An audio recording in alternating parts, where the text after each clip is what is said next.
কিশোরী কন্যা হামিদা আক্তার ইভা হেড। পর্ব ৮। দুদিন আগে তাহসিন আর আদনান ঢাকা গিয়েছিল কিছু দরকারে। তার ঠিক ৩ দিনের মাথায় গ্রামে ফিরে আসে। আদনানের মুখ ভার। তাহসিন চায়ের কাপে চুমুক দিয়ে স্বর টেনে বলল, আহারে সোনা, বিয়ের জন্য বুঝি অনুমতি পাওনি?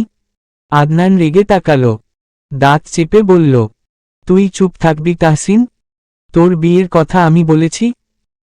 তা কেন বলতে যাবে? বললে বুঝি তোমার চাকরি থাকবে সোনা? আদনান ভীষণ বিরক্ত হল। ভীষণ সে সোজা হয়ে বসে চায়ের কাপটি টেবিলের উপর নামিয়ে গম্ভীর হয়ে বলল, বিয়ের কথা রাখো। শালি এবার রাজি না হলে তুলে নিয়ে গিয়ে বিয়ে করব। তাই সই। তাহসিন মৃদু হেসে পকেট থেকে ফোন বের করল। ঘরের দরজায় শব্দ হতেই সে মাথা তুলে সেদিকে তাকায়। ময়ূরী এসেছে।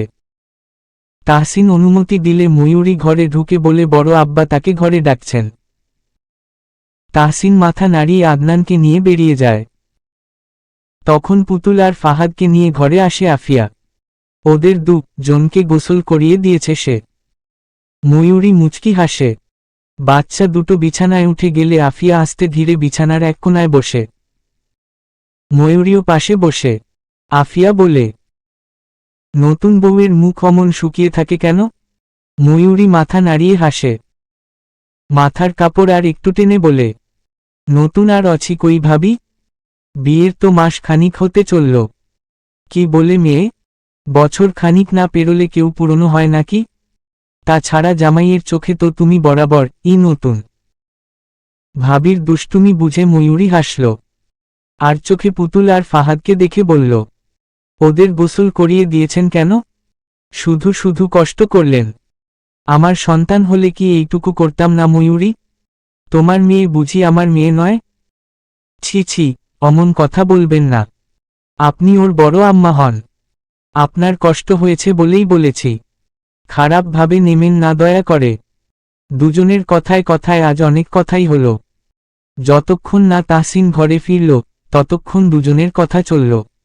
তাহসিন ফিরতেই আফিয়া ঘর থেকে বেরিয়ে গেল। সে ঘর থেকে বেরিয়ে যাওয়ার পর তাহসিন বিছানায় এসে শুয়ে পড়ল। ময়ূরী শান্ত চোখে তার দিকে তাকিয়ে আছে। মনের মধ্যে কি চলছে মেয়েটার? আজ বাদে কাল নুপুরের বিয়ে। হয়তো আয়োজন শুরু হবে 2 দিনের মধ্যেই। তাহসিন ব্যস্ত থাকবে ভীষণ। এসব ভাবলেও তার মাথা ব্যথা করছে। হঠাৎ ময়ূরীর শান্ত দৃষ্টি দেখে ভ্রু উঁচিয়ে বলল, বেগম সাহেবা আজ চুপ করে আছো কেন? আপনার প্রাক্তন স্ত্রীর নাম কি? সেটা তু। ময়ূরী থামিয়ে দিল তাকে। বিছানা থেকে উঠে শাড়ির আঁচল ঠিক করে বলল, আমায় বুঝি বিশ্বাস হয় না আপনার? আমার চারপাশে এত মিথ্যে কেন? যখন বিশ্বাস ছিল না তাহলে বিয়ে কেন করেছেন? তাহসিন আশ্চর্য হয়ে উঠে বসল। ময়ূরীর এহেন অদ্ভুত ধরনের কথা শুনে অবাক হয়ে বলল, এই মেয়ে, পাগল হয়ে গেছ? কি যা তা বলছো এসব? ময়ূরী যেন রেগে গেল এই পর্যায়ে। ক্রোধে গলা কিছুটা চওড়া হয়ে এলো। পাগল তো আপনি, আপনার পুরো পরিবার আমাকে বানিয়েছেন। তাহসিন চোয়াল শক্ত করে ধমক দিয়ে বলল, গলা নিচে নামিয়ে কথা বলো। কি সমস্যা তোমার? এভাবে চেঁচাচ্ছ কেন? মা বাবার ঝগড়া দেখে পুতুল ভয় কেঁদে উঠল। তার দেখা দেখি ফাহাদও ঠোঁট উল্টে কেঁদে ফেলল। তাহসিন তখনও শক্ত চোখে ময়ূরীর দিকে তাকিয়ে আছে। কপালের রগগুলো ফুলে উঠেছে ক্রোধে। পুতুল এগিয়ে এসে বাবার এক হাত জড়িয়ে ধরে কান্নারত অবস্থায় বলল, বাবা। তাহসিন চোখ বন্ধ করল। ফোঁস করে চাপা নিঃশ্বাস ফেলে মেয়েকে বুকে জড়িয়ে ধরল। ময়ূরীর আগে কথা না বাড়িয়ে ঘর থেকে বেরিয়ে গেল। যাওয়ার আগে প্রচণ্ড শব্দ করে দরজা লাগিয়ে গেল। ফাহাদ বিছানার চাদর খামছে ধরে নিচে নেমে দৌড়ে গেল বোনের পিছু পিছু। পুতুল চোখের পানি মুছে বলল, মায়ের কি হয়েছে বাবা? তাহসিন মেয়ের মাথায় হাত বুলিয়ে বলল, কিছু হয়নি আম্মা। আপনি কাঁদছেন কেন? মা তোমায় বকল কেন বাবা? মেয়ের প্রশ্নে তার লজ্জা লাগল খানিক। ক্রোধে যেন মাথা ফেটে যাচ্ছে তার। সন্ধ্যার আগ দিয়ে সজীব এলো ময়ূরীকে পড়াতে। সজীব যতক্ষণ পড়ায় ঠিক ততক্ষণ তাহসিন ময়ূরীর সাথে ঘরেই থাকে। বাড়ির মানুষের পছন্দ নয়। বউ মানুষকে একা একটা ঘরে পরপুরুষ পোড়াবে সেটা তারা ভালো চোখে দেখেন না। তাহসিন বিছানায় চোখ বন্ধ করে আধশোয়া হয়ে বসেছিল। ময়ূরী পড়ার টেবিলে পড়ছে। সজীব কিছু অঙ্ক দাগিয়ে দিতে দিতে বলল, আগামী মাসে পরীক্ষা। তোর তো প্রিপারেশন ভালো না দেখছি, একটু পড়াশোনায় মন দে। ময়ূরী গম্ভীর মুখে মাথা নাড়িয়ে বলল, এই পরীক্ষা না দিলে কিছু হবে? তাহসিন ভ্রুকুচকে মাথা ঘুরিয়ে ময়ূরীর দিকে তাকাল। শুধু শুধু রাগ যেন নাকের ডকায় এসে নাচছে। সজীব কিছু বলার আগেই সে ধমক দিয়ে বলল, পরীক্ষা দেবে না কেন? নাটক করছো থেকে থেকে? পড়াশোনা গোল্লায় দিয়ে গিন্নি সাজতেন চাইছো তুমি? ময়ূরী সহ সজীব জনেই চমকে উঠল। মেয়েটা অভিমানী চোখে তাহসিনকে একবার দেখে ঠোঁট কামড়ে মাথা নিচু করল।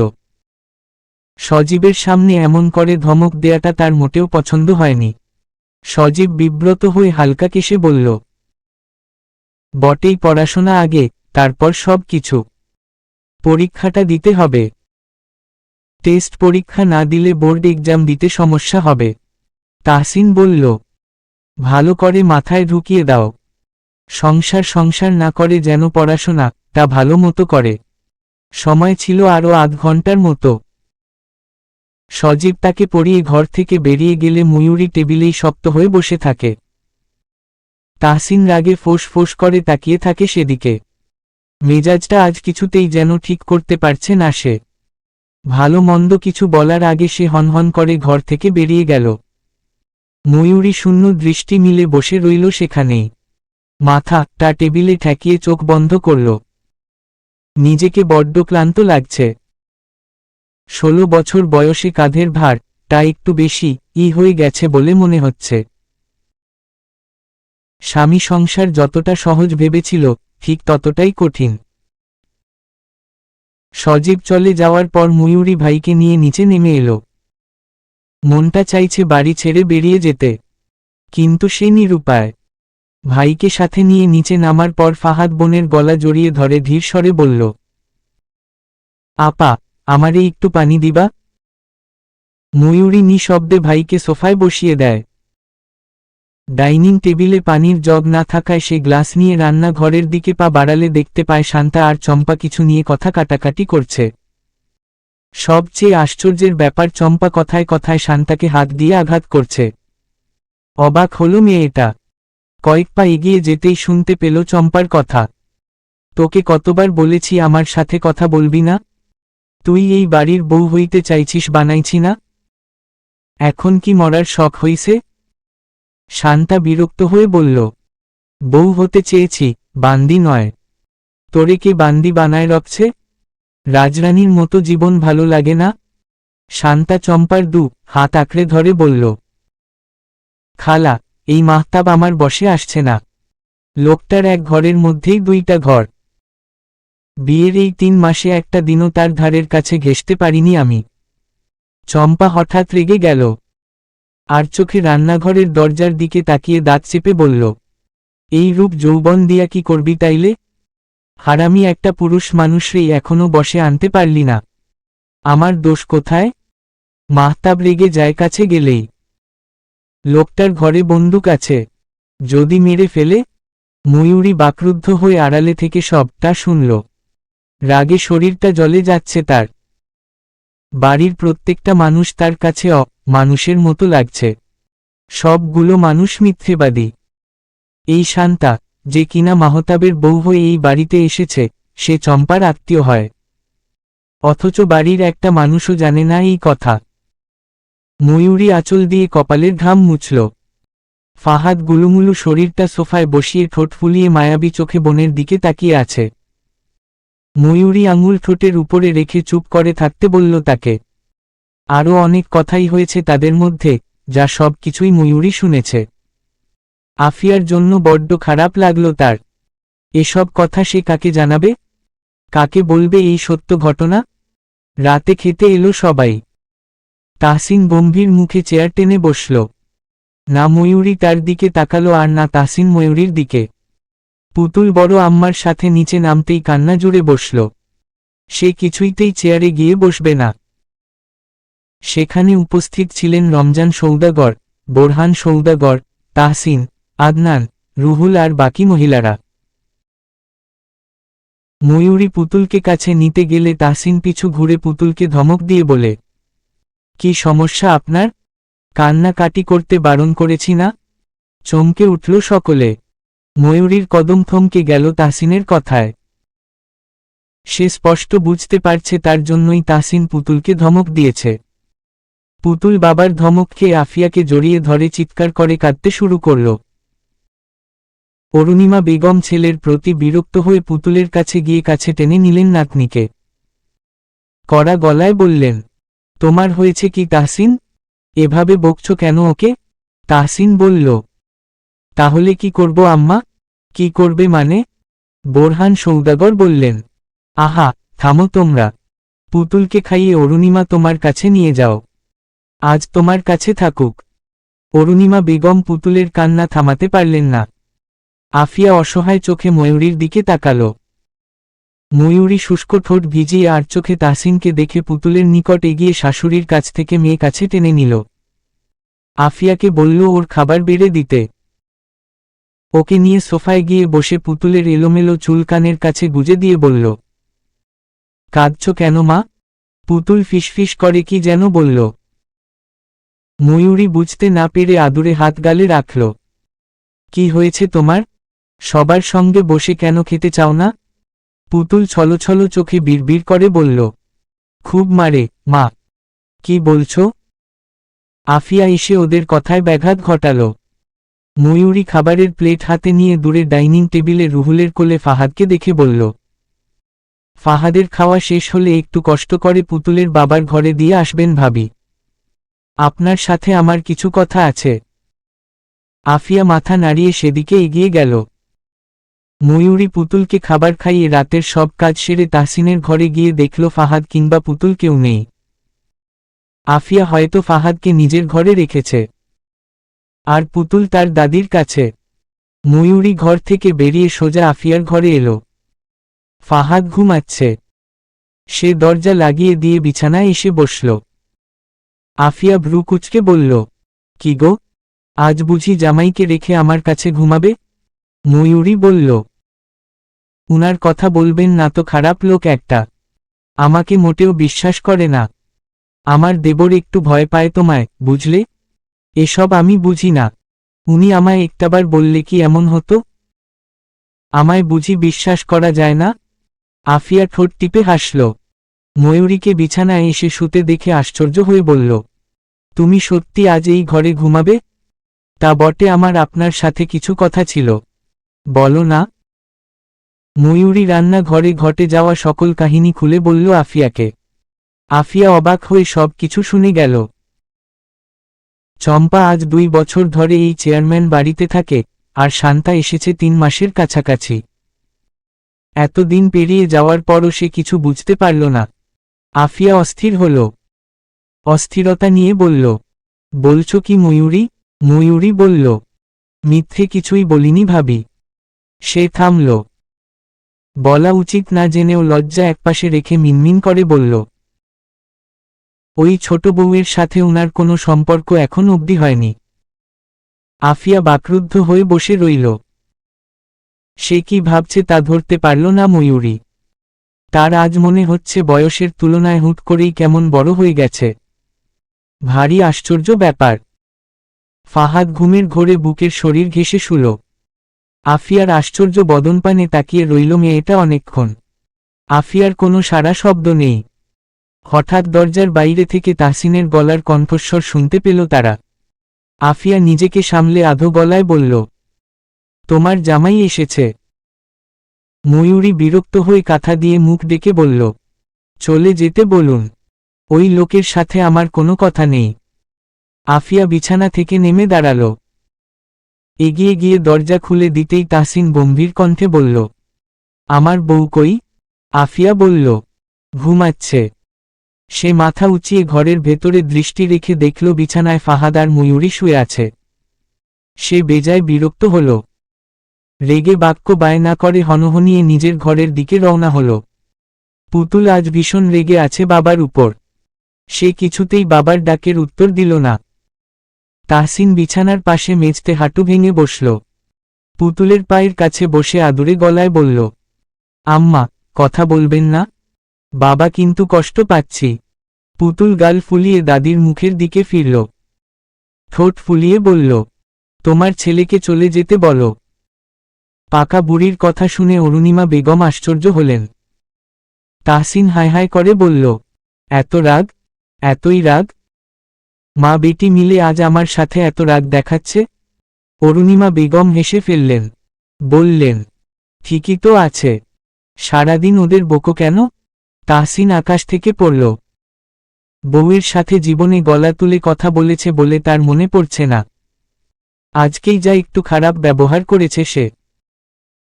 মায়ের কাছে মুখ ফুটে বেচারা বউয়ের কথা বলতে পারল না। কথা গিলে ফেলে মেয়ের কাছে ক্ষমা চাইল। পুতুল বাবার সঙ্গে যাবে না মানে যাবেই না। শেষে বেচারা হতাশ হয়ে নিজের ঘরে এলো। ঘরটা আজ পুরো ফাঁকা। বউ বাচ্চা কেউ নেই। দুটোই ধরিবাজ। মহিলা মানুষ বলে কথা। রাত কোনোরকম পার হল। ময়ূরী ভোর সকালে উঠে নামাজ শেষে আর ঘুমায়নি। দাদি শাশুড়ির কথায় আফিয়ার সাথে মিলে কাজ করেছে। আফিয়ার মুখটা আজ ভীষণ ভার। সে দরকার ছাড়া একটা কথাও বলছে না। ময়ূরীর কাজ শেষ হতে হতে বেশ সকাল হল। এখন গোসল করা উচিত। সে ভাবল তাহসিন দরজা আটকে বোধহয় ঘুমিয়েছে। অথচ লোকটা দরজা চাপিয়ে বিছানায় খালি গায়ে উপর হয়ে ঘুমাচ্ছে। সে মুখ বাঁকিয়ে দরজা লাগিয়ে দিল। আলমারি খুলে দেখে দেখে গাঢ় সবুজ রঙের একখানা শাড়ি বের করল। সে গোসল সেরে ভেজা কাপড় বারান্দায় মেলে দিয়ে আয়নার সামনে এসে মাথার তোয়ালে খুলে ফেলল। ভেজা চুল ঝাড়া দিতেই ঠান্ডা পানির ফোঁটা তাহসিনের চোখে মুখে ছিটিকে এলো। তাহসিন পিটপিট করে চোখ মেলে দেখল গাঢ় সবুজ রঙের শাড়ি গায়ে জড়িয়ে এক কিশোরী ভেজা চুল যত্ন করে মুছে যাচ্ছে। তার ঘুম ছুটে গেল এই দৃশ্য দেখে। ড্যাব ড্যাব করে সামনে তাকিয়ে রইল সে। তাহসিন শুকনো ঢোক গিলল। গলার ভেতর যেন কেউ একটা তুলো গুজে রেখেছে। শব্দ বেরোতে চায়, কিন্তু পারছে না। ময়ূরীর চুলের ভেজা পানি গড়িয়ে পড়ছে গলার পাশে, নেমে যাচ্ছে ব্লাউজের গলা বেয়ে। সবুজ শাড়ির আঁচলটা হালকা ভেজা, জানালার রোদ এসে পড়েছে তার কাঁধে। তাহসিন শ্বাস নিতে ভুলে গেল যেন। মাথার ভেতর কেমন টনটন করে উঠল। চোখ ফিরিয়ে নিতে চাইল, কিন্তু পারল না। ময়ূরী তখনও নিজের চুল মুছছে, আয়নায় নিজের প্রতিবিম্বে ব্যস্ত। কিন্তু হঠাৎই নজরে পড়ল পেছনের দিকে তাকিয়ে থাকা একজোড়া চোখ গভীর, স্থির, অবাক হয়ে তাকিয়ে আছে।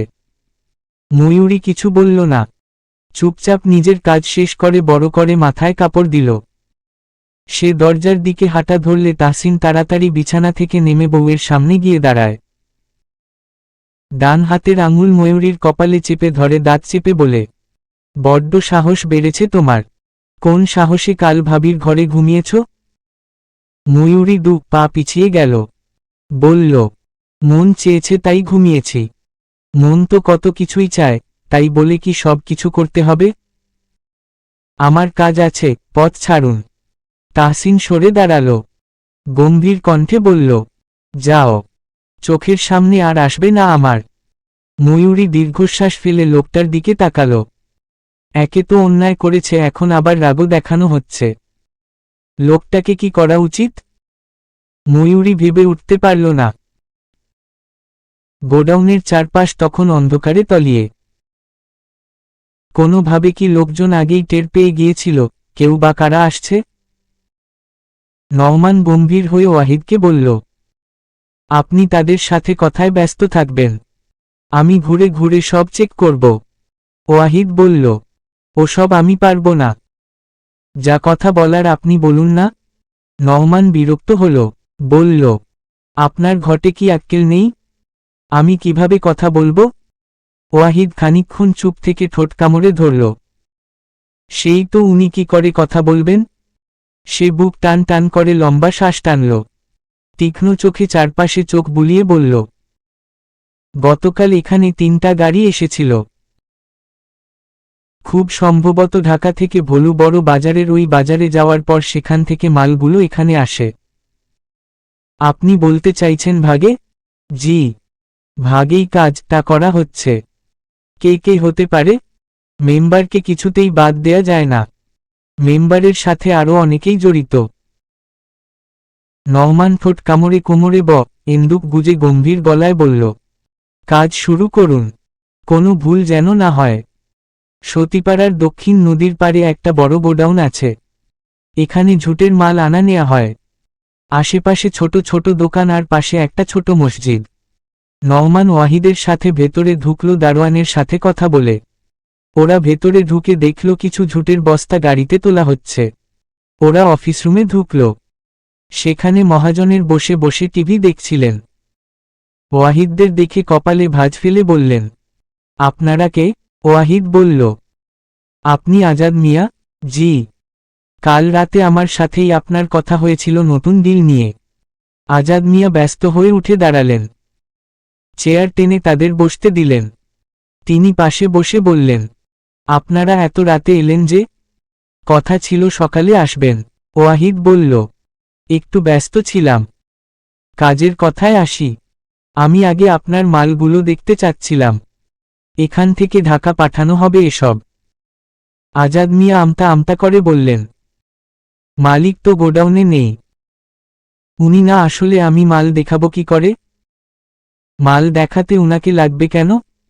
লোকটা রাজি হচ্ছিল না প্রথমে, তারপর বলে কয় রাজি করানো হলো। নহমান অফিস রুম থেকে বেরিয়ে পুরো গোডাউনে চক্কর কাটল। বিশাল বড় জায়গা জুড়ে এই গোডাউন বানানো হয়েছে। সে কপাল কুঁচকে বাইরে গাড়িতে মাল নেয়া দেখছিল। ছোট একটা গাড়িতে 2 জন লোক ছোট ছোট বস্তা উঠিয়ে দিচ্ছে। নহমান খুব সাবধানে পুরো গোডাউন চেক করল। সন্দেহ করার মতো কিছুই পেল না। নহমানের মুখের গাম্ভীর্য আরও ঘন হয়ে উঠল। বাইরে থেকে দেখা ঝুটের বস্তাগুলো তার চোখে ঠিক ঝুটের মতো লাগছে না। বস্তার সেলাই, ওজন, এমনকি তুলতে থাকা লোকগুলোর আচরণ, সব কিছুতেই অদ্ভুত একটা গোপন ভাব। যেন কেউ কোনো নিষিদ্ধ জিনিস আড়াল করছে। সেই নিঃশব্দে ওয়াহিদের দিকে তাকাল। ওয়াহিদ একটু দূরে আজাদ মিয়ার সাথে কথা বলছে। নহমান ঠান্ডা গলায় বলল, আমি ভেতরটা আরেকবার দেখি। ওয়াহিদ মাথা নাড়ল। আজাদ মিয়া জোর করে হাসি ফুটিয়ে বললেন, দেখুন না, যা আছে সব সোজা সাপটা। এখানে কোনো বেআইনি জিনিস নেই। ঝুটের ব্যবসা তো আপনারও করেন। নহমান গাড়ির কাছে একটা বস্তার কাছে গিয়ে থামল। তার তীক্ষ্ণ চোখ প্রতিটা সেলাই, প্রতিটা দাগ খুঁটিয়ে দেখছে। তারপর হঠাৎ একটার উপর আঙুল রাখল। সেখানে হালকা একটা চিহ্ন, লাল মার্কার দিয়ে টানা ছোট তির্যক দাগ।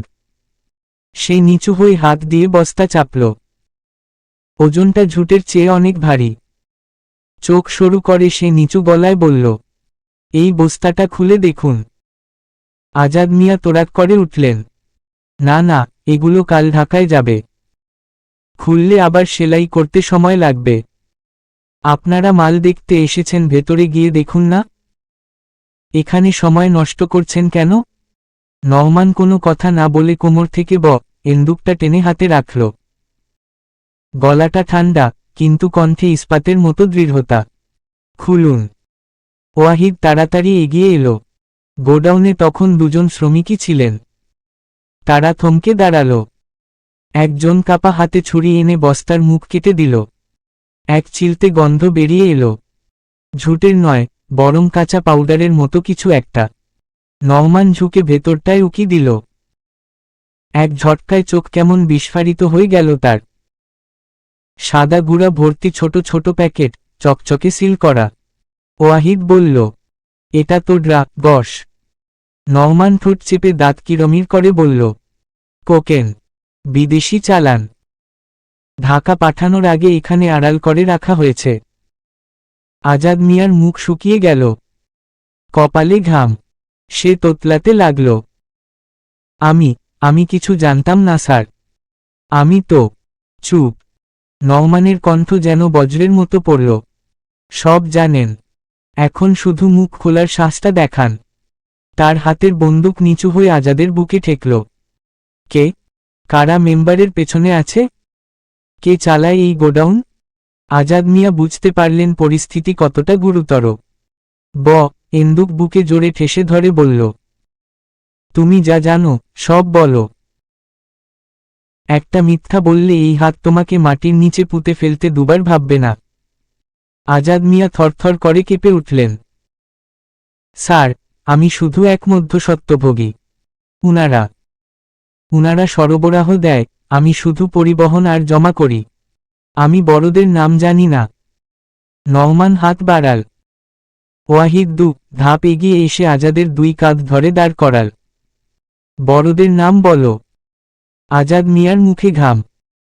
গোডাউনের স্টোররুমের গরম বাতাসে হঠাৎ নীরবতা নেমে এলো। সে ভোকা কণ্ঠে বলল, মেম্বার, ওই মেম্বার নির্দেশ দেয়। আরেকটা নাম সাদ্দাম ভাই। নওমানের চোখে আগুন জ্বলল। সে চাচ্ছিল একেবারেই চুরমার করে ফেলে সত্য বের করাতে, কিন্তু প্রথমে উপায় সৎভাবে নিতে চাইল, তাই বুকে বন্দুক ঠেকিয়েও মেজাজ ঠান্ডা রাখল। কিছুক্ষণ চিন্তা করে সে ওয়াহিদকে বলল, আপনারা 3 জন আজাদদের নিয়ে গাড়িতে বসান। ওকে থানায় নিয়ে গিয়ে বর্তমান পল্টন অফিসে রিপোর্ট করব না। আমি নিজে টেন্ডারটা নিয়ে বিচার করব। কিন্তু ও যদি পালায় বা মিথ্যা বলে? নওমান থেমে গেল, এক নিঃশ্বাস টেনে বলল, বুকে নয় সোজা মাথায় করব। আজাদ মিয়া কাঁদতে কাঁদতে বললেন, প্লিজ প্লিজ আমি বলছি সব সাদ্দাম ভাই, মেম্বার তারা রাজনীতির জায়গা থেকে এসব কন্ট্রোল করে। ইতিমধ্যে বাইরে 2 জন কর্মচারী পালানোর চেষ্টা করতেই ওয়াহিদ চট করে ধরে ফেলল। বাইরে আরও 2 জন অফিসার ভেতরে ঢুকলেন। তাদের মধ্যে একজনের পকেটে ফোনটা চট করে ধরে নওমান বের করে আনে। ফোনটা ফ্লিপ করতেই স্ক্রিনে একটা নাম উঠেই আসে, সাদ্দাম খান, সভাপতি, কল রেকর্ড। নওমানের ঠোঁট বাঁকাল। ভালো, এটাই দরকার ছিল। হঠাৎ দূর থেকে একটা ভ্যান হর্ন মন্দভাবে গর্জে উঠল। বাইরে 4-5টি ছায়ামাখা মানুষ দ্রুত ভ্যান থেকে নেমে আসে। হাতে আছে তীক্ষ্ণ কাঠের লাঠি আর একটা ছোট পিস্তল। তারা কারো সঙ্গে কথা না বলে সরাসরি অফিস রুমের দিকে ঝাঁপ দেয়। নওমান এক ঝটকায় বন্দুক গুজে এগিয়ে গেল। ঘোড়াগাড়ির মতো হঠাৎ পরিস্থিতি তীব্রতা নিল। নওমান বুঝল এই গোডাউনের পেছনে কেবল ছোট একটা চক্র নেই, বড় কোনো সুরেলা শক্তি আছে। রাজনীতি, সাথে সাধারণ মানুষের নামও জড়িত। সে জানত এখনই হাত সরালে সব উবে যাবে। তাই দ্রুত সিদ্ধান্ত নিল প্রাথমিক কাগজপত্র জব্দ করাও জরুরি। ওয়াহিদকে পাশে ডেকে বলল, আজাদ মিয়াদের কাছ থেকে ফোন আর লিস্ট নিন। যারা পালাতে চাইছে তাদের আটকে রাখুন। আমি বাইরে দেখছি। আর ভেতরে কেউ আছে নাকি সেটাও দেখুন। ভোরের আলো ফুটেছে তখন। মাহতাব 2 দিন ধরে বাড়িতে নেই। আফিয়ার হাজারটা প্রশ্নের উত্তর শুধু মাহতাবের কাছেই আছে। কি করে জানবে সে? আফিয়া অস্থির হয়ে কাল সারাদিন কাজ করেছে। আজ ভোর সকালে নামাজ শেষে বারান্দায় গিয়ে অনেকক্ষণ দাঁড়িয়েও থেকেছে। অপেক্ষা করেছে লোকটার জন্য। সে আসেনি। হঠাৎ চোখে পড়ল তাহসিন এই 7 সকালে বাড়ি ফিরছে হাতে ব্যান্ডেজ নিয়ে। সে আতঙ্কিত হয়ে ঘর থেকে দৌড়ে বের হল। তাহসিন সদর দরজার কাছে আসার আগেই আফিয়া দরজা খুলে দিল। সে চিন্তিত হয়ে ডান হাতের বড় ব্যান্ডেজ দেখে বলল, কি হয়েছে তোমার? হাতে লাগলো কি করে? তাহসিন শুষ্ক ঠোঁট ভিজিয়ে বাড়ির ভেতর পা রাখল। ক্লান্ত শরীরটা সোফায় ছেড়ে দিয়ে বলল, একটু পানি খাবো। আফিয়া শিগগির গিয়ে পানি নিয়ে এলো। তাহসিন পানি খেয়ে লম্বা শ্বাস টানল।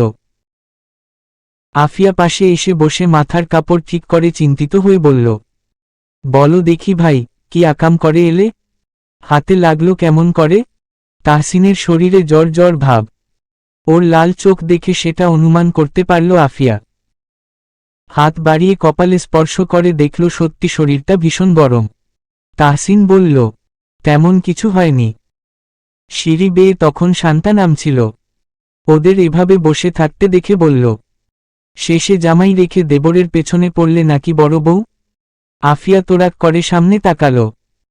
তাহসিন চোখে কাঠিন্য এনে চুপ করে রইল। শান্তা এগিয়ে এলো, বলল, দেবরের ঘর ভাঙতে চাইছ নাকি বড় বউ? আফিয়া দাঁত চেপে বলল, মুখ সামলে কথা বলো। কেন মুখ সামলে কথা বলবো? দেবরজির ঘরে কি বউ নেই? সে থাকতে তোমার এত দরদ কেন? তাহসিন চোখ নামিয়ে শক্ত গলায় বলল, নেহাত আপনি আমার বড় ভাইয়ের বউ, না হলে আমার থেকে খারাপ কেউ হতো না, বিশ্বাস করুন। শান্তা তেতে উঠে গলা চওড়া করে বলল, তলে তলে তো ঠিকই আকাম করে বেড়াও দেবরজি।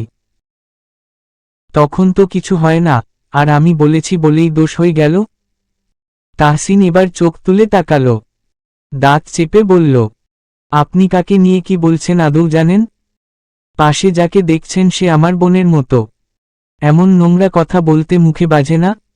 আফিয়া শান্তাকে পাত্তা না দিয়ে বলল, ভাই, তুমি চিৎকার করো না। শান্তা মেজাজ দেখিয়ে বলল, লাজ লজ্জার মাথা খেয়ে এখন নাটক করছো তোমরা? ময়ূরী নামাজ শেষে ঘরে পড়তে বসেছিল। বাইরে থেকে হালকা শব্দ পেয়ে সে ঘর থেকে বের হল। সিঁড়ির মাথায় এসে তিনজনের কথা কাটাকাটি শুনে নিচে নেমে এলো। তাহসিনের হাতের দিকে তাকিয়ে আটকে উঠল মেয়েটা। তাড়াতাড়ি এগিয়ে এসে তাহসিনের হাত মুঠোয় নিয়ে বলল, কি হয়েছে আপনার? হাতে আঘাত পেলেন কি করে? তাহসিন কিছুই বলল না, চুপচাপ বসে রইল।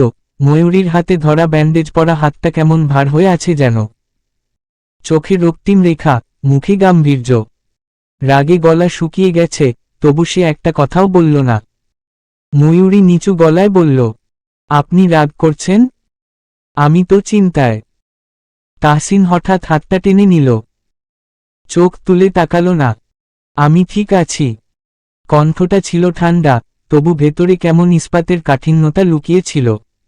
আফিয়া হালকা কাপা গলায় বলল, ভাই, তুমি এমন করছো কেন? তাহসিন এবার হালকা কাশি দিয়ে উঠে দাঁড়াল। সে ধীরে ধীরে সিঁড়ির দিকে হাঁটা দিল। ওর চোখে ছিল গভীর ক্লান্তি। পেছনে থেকে শান্তার কণ্ঠ বাজল, কটাক্ষে ভরা, বিষ মেশানো শব্দ। জামাইকে যখন আঁচলে বেঁধেই রাখতে পারবে না, তখন বিয়ে করেছিলে কেন ময়ূরী? সবাই স্তব্ধ। কথাটা যেন ছুরি হয়ে বাতাস চিরে গেল। ময়ূরীর মুখ কঠিন হল। তাহসিন পা থামিয়ে ঘুরে দাঁড়াল।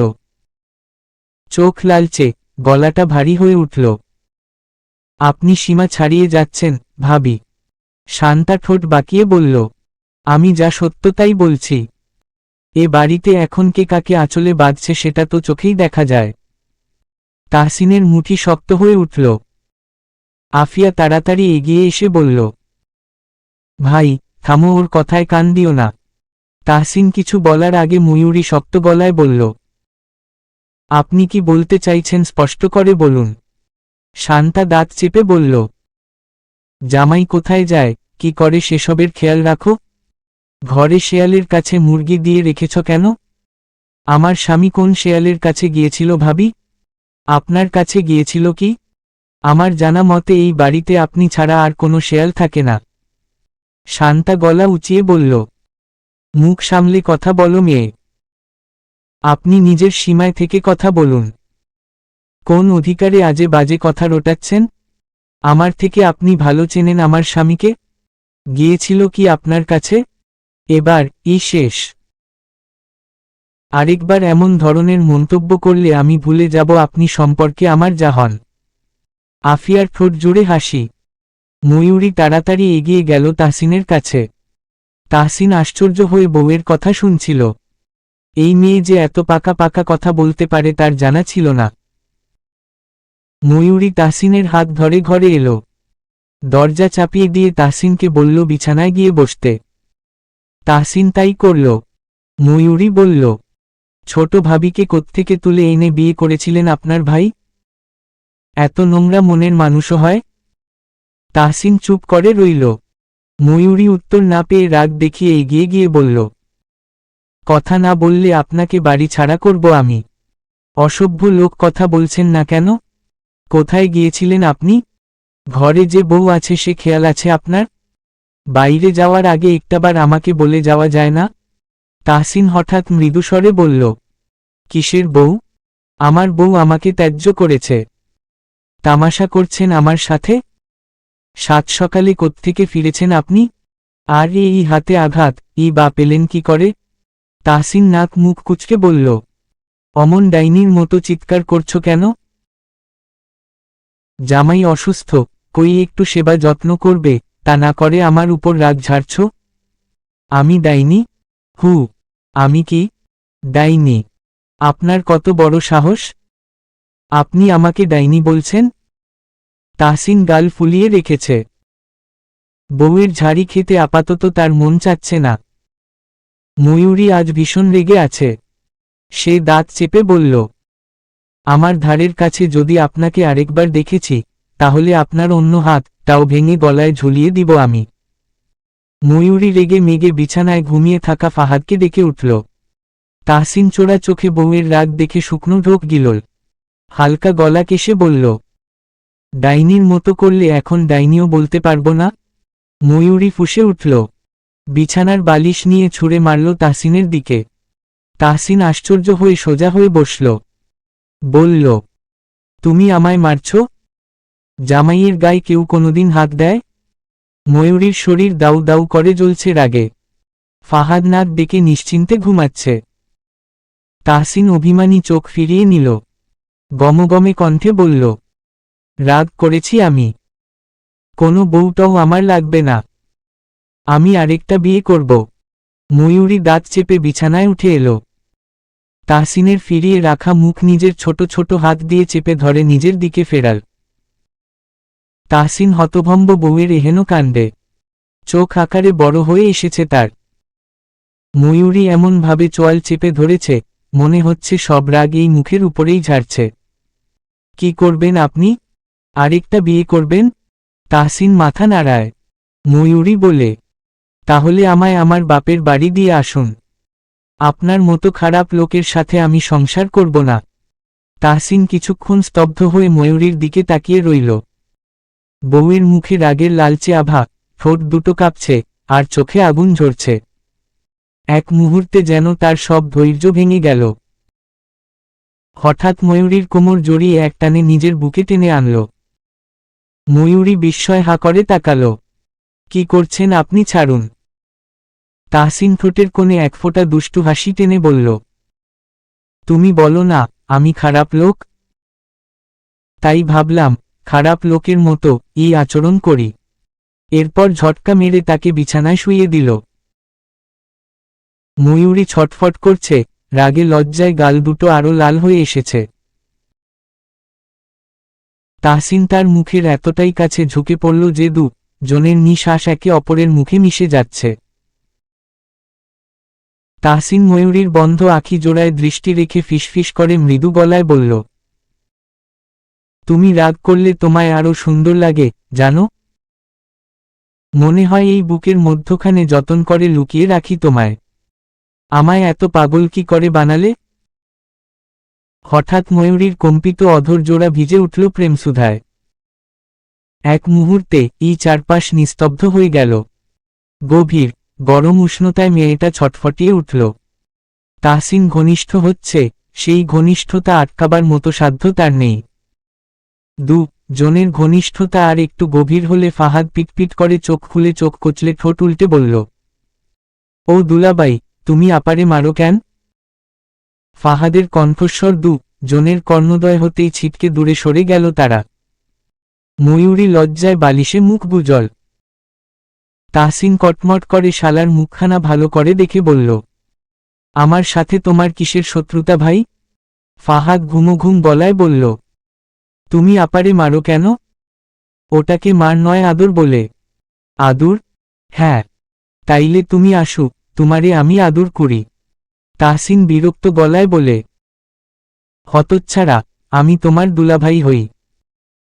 ফাহাদ গাল ফুলিয়ে বোনের দিকে তাকিয়ে দেখল আপা বালিশে মুখ বুজে রেখেছে। সে ভাবল সত্যি দুলাভাই বোনকে মেরেছে। বাচ্চাটা হঠাৎ শব্দ করে কেঁদে উঠল। তাহসিন হতভম্ব। ময়ূরী আতঙ্কিত হয়ে উঠে বসল। ঘরের মধ্যে রজনী বেগম আর অরুণিমা বেগম ঢুকলেন তাড়াতাড়ি। তারা এই দিক দিয়েই যাচ্ছিলেন। দরজা চাপানো থাকায় আর দরজায় শব্দ করলেন না। ময়ূরী ভাইকে বুকে টেনে নিয়ে মাথায় আদুরে হাত বুলিয়ে বলল, কি হলো ভাই, কাঁদছিস কেন? রজনী বেগম শাড়ির আঁচলে চাবি শক্ত করে বাঁধতে বাঁধতে মুখে পান নিয়েই বললেন, সাত সকালে কি হইল? ফাহাদ চিৎকার করে তাহসিনকে দেখিয়ে বলল, দুলাবাই কুইছে আপারে আদুর করে, কিন্তু আমি দেখছি দুলাবাই আপারে মারে। তাহসিন শরমে হাত দিয়ে মুখ ঢাকল। ময়ূরী শুকনো ঢোক গিলে ভাইয়ের মুখ চেপে ধরল। রজনী বেগম ময়ূরীর মুখ পানে তাকিয়ে দেখলেন মেয়েটার ঠোঁট হালকা কেটে গেছে। তিনি ভাবলেন সত্যি তাহসিন বউয়ের গায়ে হাত তুলেছে। তিনি ক্রোধে চওড়া গলায় বললেন, তাহসিন, তুই হাছাই বউয়ের গায়ে হাত তুলছস? অরুণিমা বেগম কাছে এগিয়ে এলেন। ময়ূরীর চোয়াল ধরে দেখলেন গালে আঙ্গুলের ছাপ বসে গেছে। তিনি যেন বিশ্বাস করতে পারছেন না তাহসিন মেরেছে বউকে। তিনি অবিশ্বাস্য কণ্ঠে বললেন, তুমি ওকে মেরেছ কেন? এত উগ্র তো তুমি নও। তাহসিনের অবস্থা বেহাল, মুখ ঢেকে বসে আছে। ময়ূরীও লজ্জায় মুখ তুলে তাকাতে পারছে না। ফাহাদ নাক টানতে টানতে বোনের কোলে মুখ লুকিয়ে রেখেছে। রজনী বেগমের চোখের ভাঁজে রাগ জমে আছে। তিনি গলা ভারী করে বললেন, তুই বউয়ের গায়ে হাত তুলছস? আজ আমি তোর দাদারে কইতাছি। তাহসিন তাড়াতাড়ি মুখ তুলে বলল, দাদি, বেশি বোঝো তোমরা। ঘর থেকে যাও তো, ওকে আমি মারিনি। ফাহাদ ভুল বুঝেছে। ফাহাদ গাল ফুলিয়ে সঙ্গে সঙ্গে বলল, আমি মিছা কথা কই না, আমি দেখছি তুমি আপারে মারো। ময়ূরী চট করে ভাইয়ের মুখে হাত চেপে ধরল। চুপ কর, ফাহাদ কেউ মারেনি। অরুমিনা কিছুক্ষণ ময়ূরীকে পর্যবেক্ষণ করে হালকা কেশে ঘর থেকে বেরিয়ে গেলেন। রজনী বেগম এক পা নড়লেন না। তিনি তাহসিনের কান চেপে ধরে বললেন, বউরে মারলি কেন হতচ্ছাড়া? ময়ূরী ভাইকে কোল থেকে নামিয়ে দিয়ে দাদিকে বলল, উনি আমায় মারেননি দাদি, আপনি ছাড়ুন উনাকে। তুমি আমারে মিছা কথা কও কেন? তোমার গালে যে থাপ্পড়ের দাগ বইসা গেছে, ওইটাও আমি দেখি নাই ভাবছ?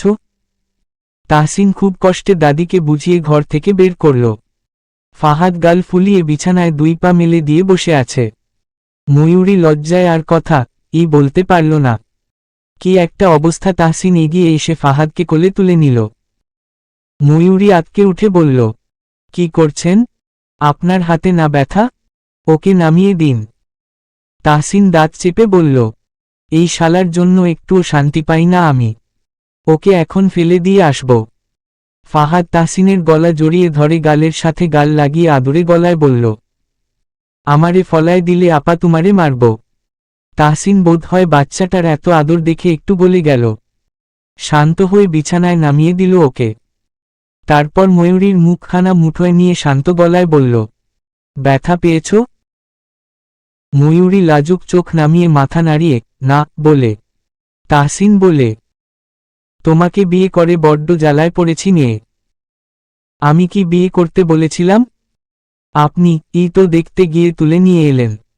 বেচারার দুঃখ বলার মতো কেউ নেই। বাচ্চা একটা মেয়েকে বিয়ে করে বিপদে পড়েছে। পরের দিন সকালে ময়ূরীকে নিয়ে তাহসিন স্কুলে এলো। টেস্ট পরীক্ষার ব্যাপারে কথা বলতে এসেছে সে।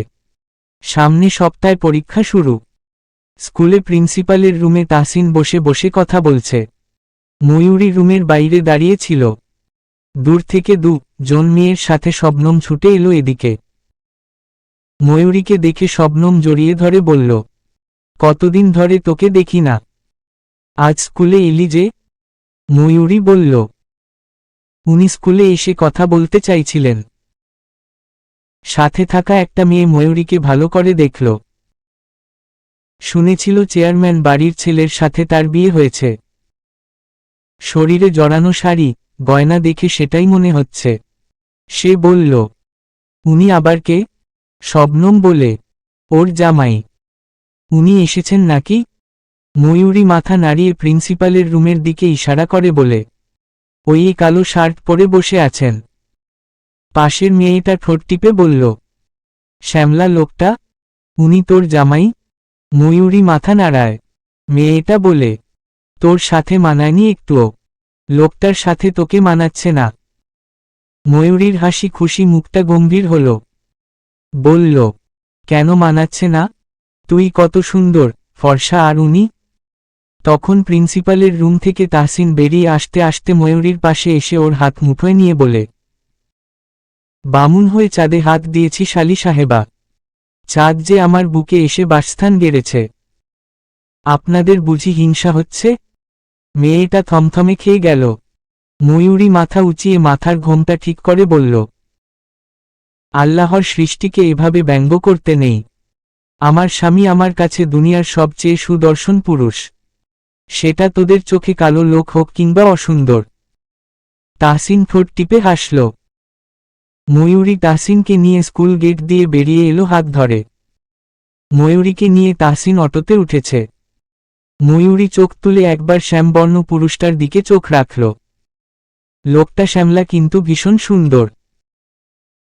চোখগুলো ময়ূরীকে খুব ন করার জন্য যথেষ্ট। ছাই রঙা ঠোঁটের ভাঁজেও এক অদ্ভুত আকর্ষণ আছে।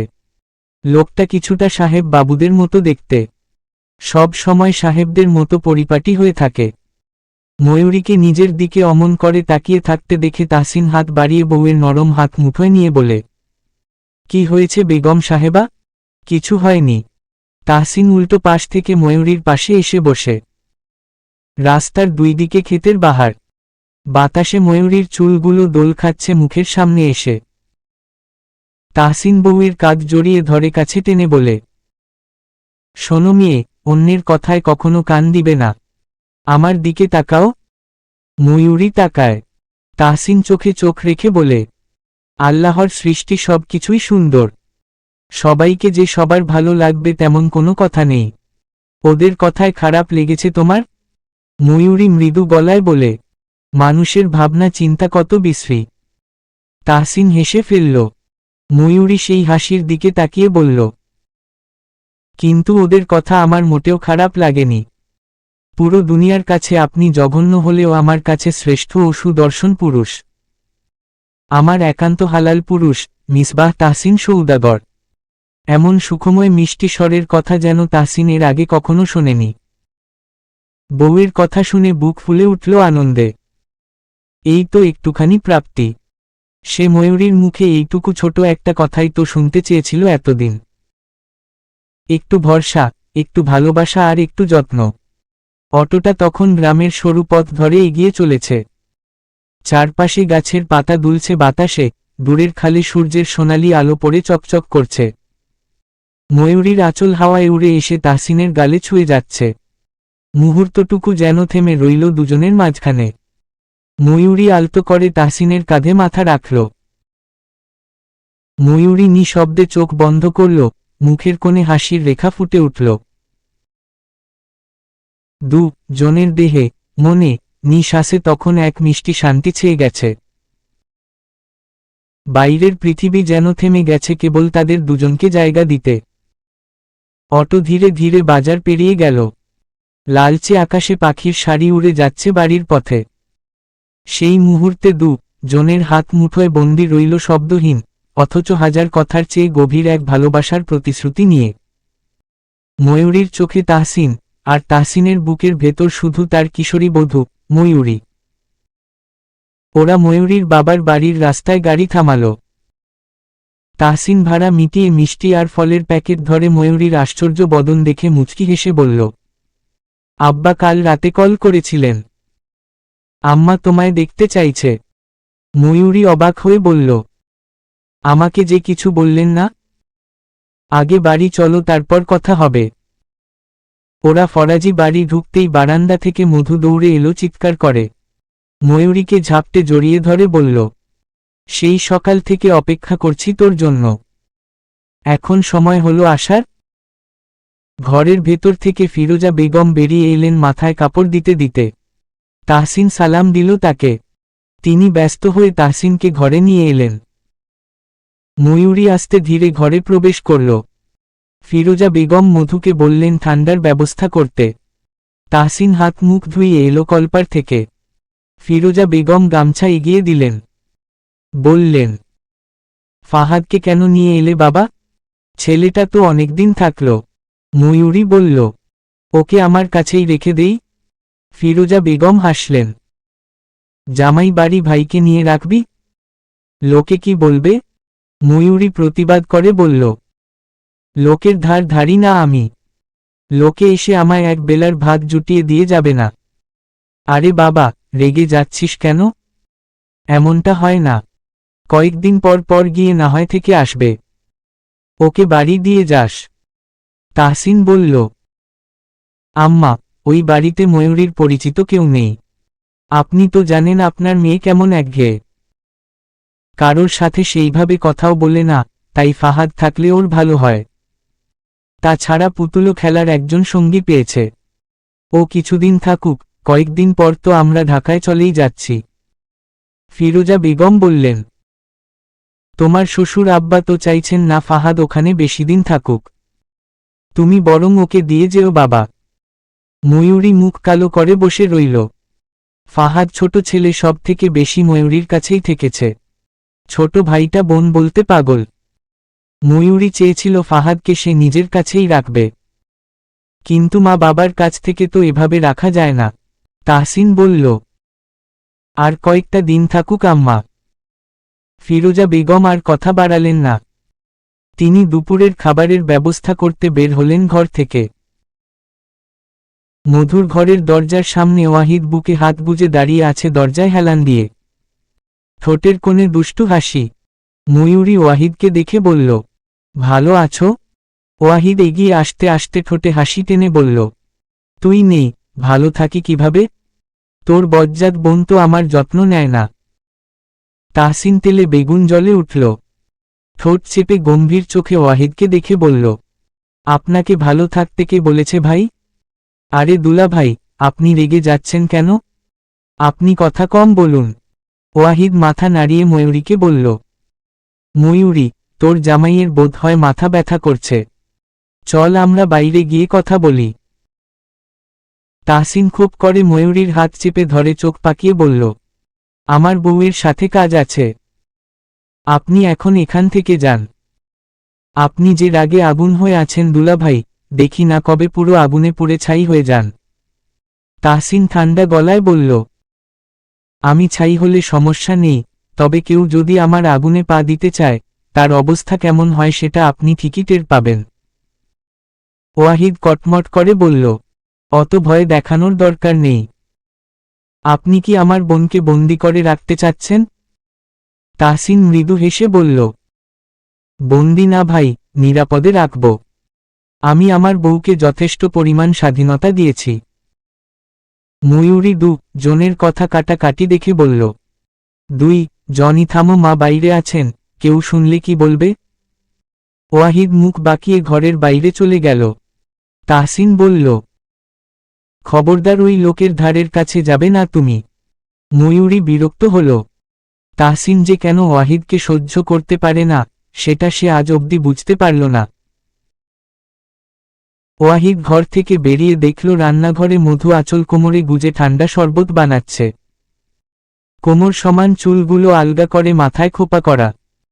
অবাধ্য নারীর অবাধ্য চুলগুলো প্রায় মুখের সামনে এসে তাকে বিরক্ত করছে। রান্নাঘরের দরজার পাশে ওয়াহিদ স্থির হয়ে দাঁড়িয়ে রইল। মধুর দিকে তাকিয়ে থাকাটা যেন তার নিজেরই অজান্তে ঘটে যাচ্ছে। চুলের খোপা থেকে একটা অবাধ্য গোছা বের হয়ে গাল ছুঁয়ে নেমে এসেছে, মুখের কোণে এক ফোঁটা ঘাম টলমল করছে। আঁচল কোমরে গুজে, চোখ নামিয়ে ঠান্ডা শরবত নাড়ছে সে। আলগা আলোয় মেয়েটার মুখটায় অদ্ভুত শান্তি, যেন দুপুরের গরমেও এক ফোঁটা শীতল হাওয়া বয়ে যায়। ওয়াহিদের বুকের ভেতর কেমন একটা অচেনা দোলা দুলে উঠল। এই মেয়েটাকে তো সে প্রতিদিন দেখে, তবু আজ কেন এত নতুন লাগছে? কেন মনে হচ্ছে রান্নাঘরের ধোয়া নয়, বরং চোখের সামনে যেন কোনো রূপকথার দৃশ্য নেচে বেড়াচ্ছে। মধু চামচটা ঠান্ডা শরবতের গ্লাসে রেখে মুখে হালকা বাতাস দিচ্ছে, ঠোঁটের কোণে এক ফোঁটা চিনি আটকে আছে। ওয়াহিদ অবচেতনে নিজের আঙুল মুঠো করল। কেমন অদ্ভুত শান্ত কিন্তু গভীর এক সৌন্দর্য ওর ভেতরে ঢেউ তুলছে। তার চোখ থেমে গেল মধুর চোখে। চোখ দুটি বড়, কাচের মতো স্বচ্ছ। মেয়েটা মাথা তুলে তাকাতেই ওয়াহিদের বুক ধক করে উঠল। সে তাড়াতাড়ি দৃষ্টি সরিয়ে নিল। দৃষ্টি সরিয়ে নিলেও মনে হল সেই চোখের ভেতরেই হয়তো তার কিছু একটা রেখে এসেছে, যা আর ফেরত পাওয়া সম্ভব নয়। মধু হাসল মৃদু গলায়। কি হয়েছে ভাইয়া? এমন করে তাকিয়ে আছেন কেন? ওয়াহিদ ঠোঁটের কোণে একচিলতে হাসি টেনে বলল, তোর হাসিটা দেখেই হয়তো ভুলে গেছি আমি কিসের জন্য এসেছিলাম। মধু বুঝতে না পেরে কপাল কুঁচকে বলল, কি বলছেন? ওয়াহিদ গ্লাস হাতে নিতে নিতে বলল, বিয়ে করব আমি। করুন না, মানা কে করেছে? রান্নাঘরের বাতাসে তখন এলাচ লেবুর গন্ধ মিশে আছে, আর তার সঙ্গে মিশে আছে ওয়াহিদের একদম নরম, নীরব মুগ্ধতা, যেটা সে মুখে বলতে পারে না, কিন্তু মধু যদি একবার ভালো করে তাকায়, চোখের ভেতরেই পড়ে ফেলবে সেই গোপন ভালোবাসার প্রথম অক্ষর। মধু আঁচল ঠিক করে গ্লাস হাতে নিয়ে ঘরের দিকে পা বাড়ালে ওয়াহিদ গলা উঁচিয়ে বলে, মধুমিতা, তোমার খোপায় একটা কাঠগোলাপের কমতি আছে, আমি এনে দিলে খোপায় গাঁথবে তো? মধু চমকিত হয়ে পিছু ফিরল। ওয়াহিদ ট্রাউজারের পকেটে হাত গুজে বুক টানটান করে দাঁড়াল। খানিকটু চোখ নাচিয়ে বলল, কাঠগোলাপ আমার বড্ড প্রিয়। প্রিয় ফুলখানা তোমার খোপায় বেশ মানাবে। চলবে।